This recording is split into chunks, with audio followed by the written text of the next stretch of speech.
Sugar का इलाज 1984 से बता रहा हूँ, 84 से 30 साल से ज़्यादा अरसा हो गया है। अल्लाह पाक जल्ल शान ने कोई बीमारी भी ऐसी नहीं जिसका इलाज ना बनाया हो। हम बहुत ज़्यादा खा के बेतरतीब जिंदगी पे सो के अपने आप को शुगर कर बैठे। एक शख्स मेरे पास कुवैत से आया इलाज के लिए, था पाकिस्तानी, कुवैत में बहुत अरसा रहा, बहुत ज़्यादा दुनिया माल चीज़ें इकट्ठी की, बहुत ज़्यादा मालदार हो गया, अच्छा इंसान, शरीफ आदमी, रिस्क हलाल कमाने वाला, शुगर के मर्ज में मुब्तला। तो मुझसे कहने लगा कि मैं शुगर का मरीज हूं और बहुत इलाज किया, मुझे दवाइयों से अब चिढ़ हो गई है, खा खा के थक गया हूं दवाएं। आप भी अगर मुझे ढेरों दवाएं देंगे तो मैं माजरत चाहूंगा और मेरी बात को महसूस भी ना कीजिएगा। मैंने उनसे अर्ज किया, बिल्कुल ठीक, आपने अच्छा किया मुझे पहले बता दिया। मैंने उन्हें 9 चीजें बताई और हल्की फुल्की 9 चीजें, और वो 9 चीजें आपको बताता हूं। सबसे पहली चीज तो यह है कि मैंने उनसे कहा कि जितना हो सके पैदल चलें, और पैदल चलते हुए मोबाइल हैंड फ्री बिल्कुल ना हो, बंद हो। हाँ, आपके साथ अगर कोई आपका हम मिजाज साथी दोस्त है तो उससे बातें करें, खैर की बातें, दुनिया की बातें, आखिरत की बातें कर सकते हैं। पहली बात, पैदल चलें और चलना अपनी जिंदगी का मामूल बनाएं और अपनी जिंदगी की मसरूफ जिंदगी में से वक्त निकालें। 9 चीजें मैंने आपकी खिदमत में अर्ज की हैं। पैदल वॉक, पैदल चले। पहली चीज, कोई मामूल बना ले दिन के किसी भी वक्त में, लाजिम नहीं, अगर आपकी मसरूफ जिंदगी है और मसरूफ जिंदगी में से वक्त नहीं निकलता तो फिर वक्त जो निकले उसको इस्तेमाल करें, जो मयसर हो वही मुअस्सर हो, पैदल चले। दूसरी बात मैंने उनसे अर्ज की कि आप हंसें। हंसने पे एक बात याद आई, सियालकोट का एक बहुत बड़ा ताजर मेरे पास आया जिसका माल पूरे यूरोप, पूरे वर्ल्ड में जाता था। सर्जिकल इंस्ट्रूमेंट्स, ये सर्जरी के औजार, पाकिस्तान का मशहूर एक निज़ाम है जो पूरी दुनिया में जाता है। बहुत मालदार आदमी, उसकी कुछ बीमारियां थी, मैं उसके केस को नहीं छेड़ना चाहता लेकिन आपको हवाला देना चाहता हूं। मैंने उनसे अर्ज किया कि आप ऐसा करें, कोई ऐसा दोस्त तलाश करें जो हंसाने का मिजाज रखता हो। बाज़ लोग ऐसे होते हैं जो संजीदा गुफ्तगू भी करते हैं और संजीदा हंसाते हैं, फोश बातें नहीं करते। हंसना, हंसना, मुस्कराना आका की जिंदगी से, आले रसूल की जिंदगी से, असहाब रसूल की जिंदगी से साबित है।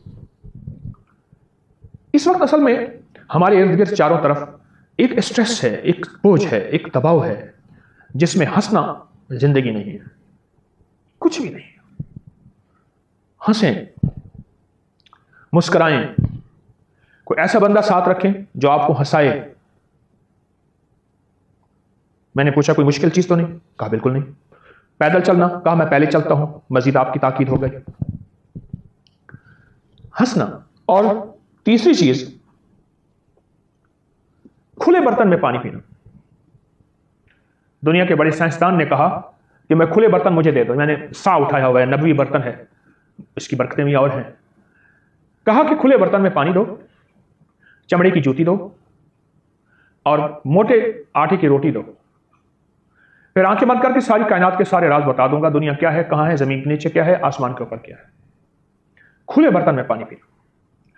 आपने देखा पहले बहुत तंग गिलास आए, अब फिर खुले हो गए।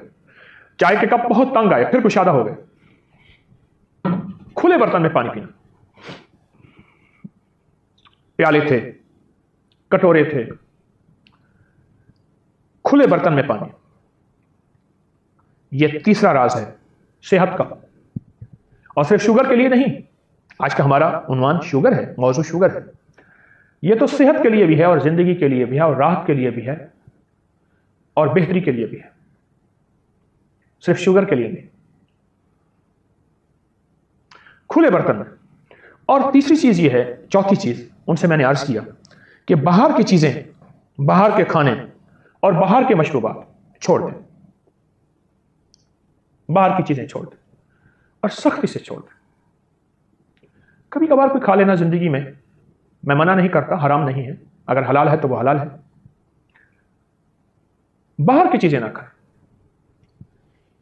और मेरी बात सुन रहे थे बड़े गौर से जो शख्स मेरे पास कुवैत से आए थे, तवज्जो से सुन रहे थे और वो नोट करने लगे। मैंने कहा ठहरे, मैं खुद नोट कर देता हूं आपको। मैं हिंट्स लिख रहा था जैसे यहां लिख रहा हूं। ये बाहर के खाने जिंदगी का हिस्सा नहीं है।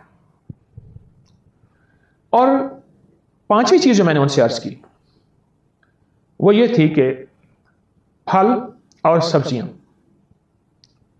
शुगर का आखिरी मरीज उससे खता होती है, फल खाना छोड़ देता है, सब्जी काट के सलाद के तौर पे खाएं, नमक मिर्च डाल दें, कुछ चीज डाल दें। सब्जियां भी कच्ची और फल भी कच्चे। कच्चे से मुराद पके हुए, सब्जियां कच्ची यानी बगैर पकी हुई। शुगर के मरीज जो केला खाना छोड़ देता है, फल खाना छोड़ देता है, जिसमें मिठास है, और जिस्म पे दर्दें, तकलीफें और कमजोरी और वीकनेस, असाबी खिंचाव, नींद खत्म, जिंदगी का सारा निजाम बिल्कुल कट जाता है, फल खाना छोड़ देता है शुगर का मरीज। अपने साथ ज्यादती करते हैं। फल और सब्जियां खाएं और खाने की जगह खाएं, छोटा छोटा काट के खाएं। आप नहीं खा सकते, आप ऐसे करें, फल और सब्जियां पानी में शेक कर लें, गिलास पी लें, मग पी लें, एक कटोरा पी लें, दिन में 2-3 दफा पी लें। ऐसे खाएंगे दांत मजबूत होंगे। अगर नहीं खा सकते, मजबूरी है, उसका शेक पी लें। बहुत कमाल चीज है और बेमिसाल चीज है। फल खाएं, सब्जियां खाएं। ये वो चीजें हैं फितरी, ये वो खाने हैं फितरी जिनको कुदरत खुद बनाती है। फल खुद बनते हैं, सब्जियां खुद बनती हैं। ये फितरी वो खाने हैं जिन्हें फितरत खुद बनाती है। ये किसी किचन में नहीं जाते, किसी इंसानी हाथ इसको नहीं छूते, फरिश्तों के हाथ छूते हैं, नूरानी हाथ छूते हैं। और आसमानी निजाम रात को उन सब्जियों की परवरिश करता है, फलों की परवरिश करता है। सूरज उनको दूध पिलाता है, सींचता है, उनको पानी देता है। और फितरी पानी जो अरबों साल से जमीन के अंदर अल्लाह ने महफूज रखा हुआ है, वो उनको लगता है। और फिर बारिश का पानी भी लगता है, वो तो और रहमत हो गई। छोटी चीजें हैं। जब से मसनूई ग़िज़ाएं आई हैं और बाहर की ग़िज़ाएं आई हैं, फल और सब्जियां बेऔकात हो गई हैं। और खास तौर पे खट्टा मीठा सेब, सस्ता सा, जो सबसे ज्यादा फायदेमंद था, उसकी हैसियत खत्म हो गई है। सेब लेंगे बहुत बड़ा, अंदर से फोग होगी, और जो खट्टा मीठा सेब होगा और जगह जगह से निशान भी होंगे, दागी भी होगा, उसको छोड़ देंगे। गरीब खा के सेहतमंद होगा, मालदार वो सेब खाएगा, वो भी सेहतमंदी का है, लेकिन वो सेब असल है, वो सेब असल है जो बज़ाहिर हल्का सा उसमें खटास है और उसकी ज़ाहिरी शक्ल खूबसूरत नहीं है। और जो खूबसूरत सेब हम तलाश करते हैं उसमें है, लेकिन जो उसमें है उसमें नहीं है। खूबसूरत सेब में है सेहत, तंदुरुस्ती, जिस्मानी कैफियत, ताकत, सब कुछ है, लेकिन जो उस सस्ते सेब में है, जो आम ठेलों में बिक रहा होता है, वो उसमें नहीं है। फल और सब्जियां खाएं, वरना इनका शेक पिए। छठी चीज मैंने उनसे अर्ज की कि तेल से दोस्ती और तौलिए से दुश्मनी। तेल से दोस्ती, नहाने के बाद, तौलिया वैसे आप वजू करें, वैसे कर सकते हैं, दुश्मनी से मुराद ये नहीं कि उसको नहाने के बाद, खासतौर पे सर्दी है या गर्मी, अपने जिस्म पे तेल लगाए। मैं इसकी एक बात आपको सुनाऊं। जितना साबुन का और अल्कली चीजों का या साबुन जैसी और चीजें जिससे हम नहाते हैं, इसका इस्तेमाल जितना अब शुरू हुआ है, इससे पहले नहीं था। इससे पहले अब भी देहात में खवातीन उसी साबुन से कपड़े धोती हैं, उसी कपड़े धोने वाले साबुन से नहा लेती हैं। बाल भी लंबे, सेहत भी बेहतरीन। तेल से दोस्ती करें। हल्का सा नहाने के फौरन बाद तेल मले ऐसे अपने बदन को, फिर हल्का सा तेल मले, फिर हल्का सा तेल मले, और इस तरह फिर हल्का सा तेल सर को, गर्दन को, टांगों, रानों के अंदर, पांव को, उंगलियों के अंदर, पांव के उंगलियों के अंदर। बस उसके बाद पानी ना भाइएगा, क्योंकि जिस्म गर्म हो जाता है। गर्म ठंडा इकट्ठा ना कीजिएगा। गर्म लोहे को पानी डालें, लोहा ही फट जाता है। इंसान क्या है? तेल से दोस्ती करें। मैंने कितने केस शुगर के मारे हुए बेचारे बिल्कुल मुर्दा हुए पड़े थे। एक वक्त था कि जिंदगी में वो खिलाड़ी थे किसी, और बड़े लाजवाब थे और काम करने वाले थे और मेहनत करने वाले थे। शुगर ने उन्हें निढाल कर दिया। तेल से जब दोस्ती की और नहाए, पानी थोड़ा जिस्म पे बहे, थोड़ा बहे, लेकिन ज्यादा देर तक बहे। उसके लिए बेहतरीन शावर है। तेज ना खोलें शावर। अगर शावर नहीं है तो आप डब्बा डालें, हल्का हल्का डालें, सर पे डालें, पूरे बदन पे गिरे, लेकिन ज्यादा देर तक। थोड़ा पानी ज्यादा देर बहाएं, जिस्म पानी के नीचे ज्यादा देर रहे, और फिर तेल लगाएं। जैतून का तेल है, गिरी का कोकोनट ऑयल है, बादाम का तेल है, तिलों का तेल है, सरसों का तेल है। मेरी बातों को सुन के वो शख्स हैरान हो, और उसकी तवक्को थी कि अभी एक ढेर सारा नुस्खा लिखेगा, दवाइयां लिखेगा, कि 6 चीजें तो बता दी, अब ये शख्स दवाइयां लिखेगा। पहले ही दवाइयों का मारा और हारा हुआ मैं आया हूं। मैं कहा नहीं, दवाएं नहीं होंगी, दवाएं नहीं होंगी आपके लिए। इंशाल्लाह जो मोती मैं चुन रहा हूं और दे रहा हूं, आप देखें तो फिर आपको क्या फायदा होगा। वो हैरान हो रहा था कि इन चीजों से वाकई में ठीक हो जाऊंगा। आजमाइश शर्त है, लेकिन करें से चंद दिन, चंद हफ्ते करें से, 2-4 दिन करके छोड़े नहीं। तेल से दोस्ती करें, भवों पे तेल लगाएं। जो शख्स नाखून काटेगा, नाखून काटने के बाद नाखूनों पे तेल लगा ले। आप चाहें तेल ऐसे लगा दें, लगा के आप चाहें तेल के चंद कतरे ऐसे डालें। ये देखें, ये सारे नाखूनों में तेल लग गए। इधर डालें और ऐसे ऐसे कर लें, ये सारे के सारे नाखूनों में तेल लग गए। कभी आंखों से अंधा नहीं होगा, नजर कमजोर नहीं होगी, आसाब कमजोर नहीं होंगे, चेहरे का हुस्न शबाब नहीं जाएगा और झुर्रियां जल्दी नहीं आएंगी। समात, कान, जिस्म और सबसे बड़ी याददाश्त लाजवाब रहेगी। इस तरह पांव के नाखून काटते हुए तेल लगा दें। ये मैं अगला पॉइंट, उसको मैंने 7वां बताया, तेल लगाना। किसको? नाखून को, नाखून को तेल लगाना। एक चीज खास तौर पे अर्ज करूंगा, आप लोगों के पांव के नाखून देखेंगे अक्सर बढ़े हुए होंगे, क्योंकि वो जुराबों में, सॉक्स में, मोजों में, जूते में बंद होते हैं, नजर नहीं आते। पांव के बढ़े हुए नाखून बहुत ज्यादा बीमारियों, तकलीफों, मुश्किलात और मसाइल की दलील है। पांव के नाखून बढ़े हुए होते हैं। हाथ के नाखून चूंकि हाथ हर वक्त नजर आता है, इसलिए इस पे नजर रखते हैं कि हाथ का नाखून जो है, और पांव नजर नहीं आता, इसलिए उस पर नजर नहीं रखते, उस पर तवज्जो नहीं देते। बड़े अहलुल्लाह का, अल्लाह वालों का यहां तक कौल है, और वो आजमुदा है, कि जिसके नाखून बढ़े हुए होंगे वो रिस्क, सेहत और सुकून, 3 चीजें। दौलत है, सुकून नहीं है, दौलत है, सेहत नहीं है, तो फायदा तो ना हुआ। रिस्क, सेहत और सुकून, टेंशन का मारा हुआ, दुखों का मारा हुआ, उसे मुब्तला जरूर होगा। पांव के नाखून बढ़े हुए बहुत खतरनाक चीज है और बहुत खतरे की बात है। पांव के नाखून बढ़े हुए, पांव के नाखून न बढ़ाएं। पांव के नाखून के नीचे हमेशा, और हाथ के नाखून के नीचे हमेशा, साइंस कहती है हमारे इंटेस्टाइन जो वर्म्स होते हैं, उनके जो अंडे हैं, आंतों के कीड़ों के अंडे हमेशा यहीं जन्म लेते हैं। और हमारी रूहानी दुनिया कहती है शयातीन और खबीस चीजें नाखून के नीचे परवरिश पाती हैं, और फरिश्ते और रूह की दुनिया भवों के नीचे परवरिश पाती है।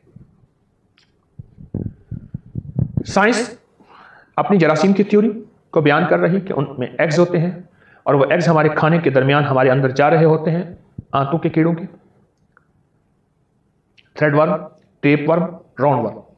आंतों के कीड़ों की 3 किस्में हैं, धागे की तरह, टेप वर्म, ये कद्दूदाने, राउंड वर्म, मलहब, बड़े बड़े कीड़े।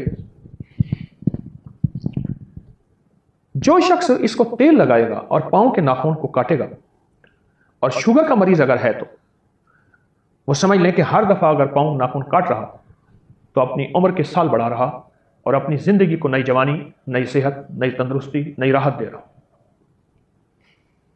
पांव के नाखून पे अपनी तवज्जो बढ़ा लें, बेशुमार मरीजों, मर्जों, बीमारियों, तकलीफों से आप बच जाएंगे। मैं आपको सच कह रहा हूं। पांव के नाखून पे अपनी तवज्जो बढ़ाइए और पांव के नाखून पे तेल लगाएं। ये तेल, हमारी जो छठा पॉइंट था, नुक्ता था, वो जिस्म पे तेल, उसके बाद तौलिया नहीं।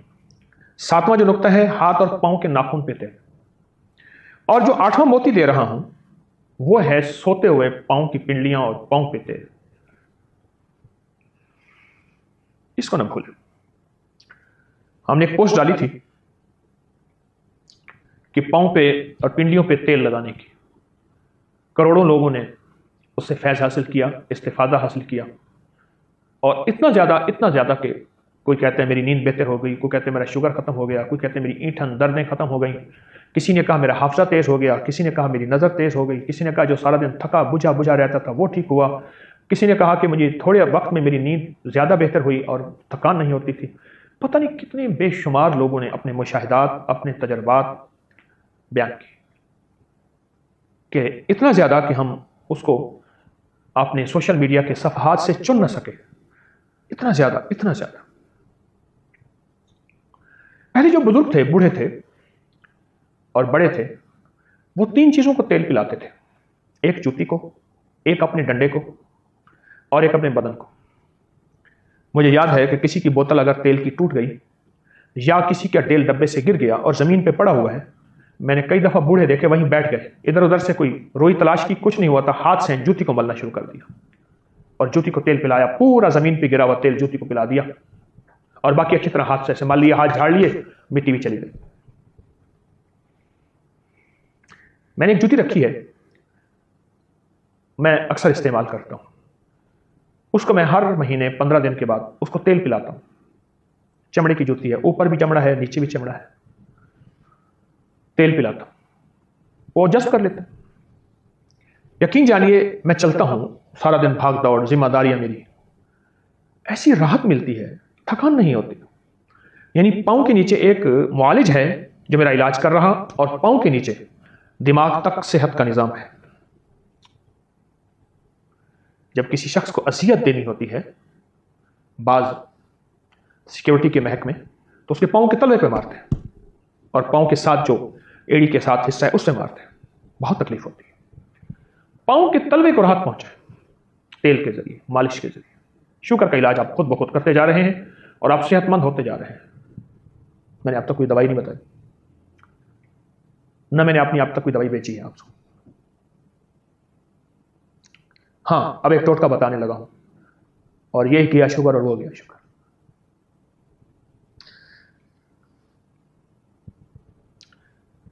अब 9वां हमारा नुक्ता जो है, 8वां था पांव और पिंडलियों को तेल लगाना। पांव और पिंडलियों को तेल लगाना। एक 9वां मोती मैं आपको देना चाहता हूं शुगर के लिए, बेशुमार बीमारियों के लिए है, मैंने इसको कई बार बयान किया, लेकिन आज बतौर खास मैं शुगर के मरीजों को यह टोटका देना चाहूंगा। आप शुगर की दवाइयां लेते रहिए, कोई हर्ज नहीं।